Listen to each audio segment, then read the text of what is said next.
કોલકાતાનું famous street food ચુરમુર chaat. તો કોલકાતાની famous તો આપણે ઝાલમુડી ટ્રાય કરી લીધી. હવે કોલકાતાની ફેમસ ચુરમુર ચાટ ટ્રાય કરીશ. ચોક્કસથી ટ્રાય કરજો, એકદમ ટેસ્ટી બનીને રેડી થાય છે ચુરમુર ચાટ. હાય ફ્રેન્ડ્સ, આજે હું શેર કરીશ તમારી સાથે કોલકાતાની ફેમસ ચુરમુર ચાટ બનાવવાની રેસીપી. આગળ આપણે પાણીપુરી લઈ લીધી છે, પૂરી લઈ લીધી છે પાણીપુરીની. એક મોટો વાડકો આપણે પૂરી લીધી છે. હવે એને આપણે તોડી લઈશું આ રીતે. અહીંયા પાઉંભાજીની મેસરથી મેં તોડી લઉં છું, તમે ગ્લાસથી પણ તોડી શકો છો. તો આપણે બહુ ભૂકો નથી કરવાની, તો આપણે આ રીતની ભૂકો કરવાની છે, બહુ નહીં કરવાની.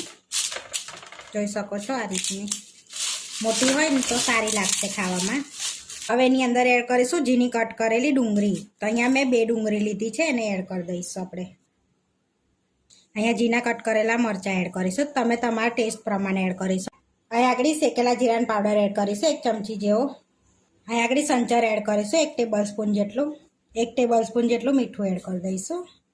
અહીંયા આમચૂર પાવડર એડ કરીશું અડધી ટેબલ સ્પૂન જેટલો. અહીંયા 1.5 ટેબલ સ્પૂન જેટલો ચાટ મસાલો એડ કરીશું.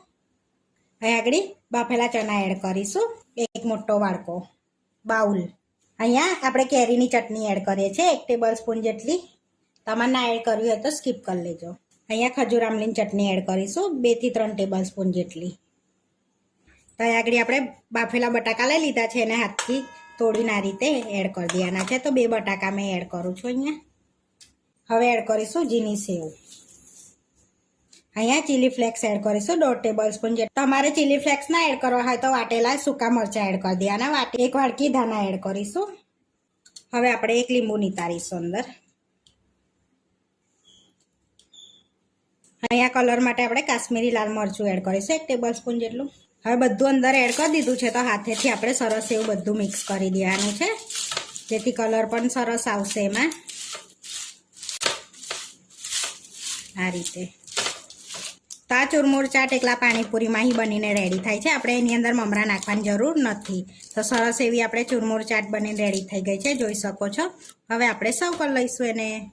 તો અહીંયા પ્લેટ લઈ લીધી છે, એમાં કાચના બાઉલ લઈ લીધા છે. તમે પડિયામાં પણ સર્વ કરી શકો છો. એની અંદર આપણે ચુરમુર ચાટ લઈ લઈશું આ રીતે.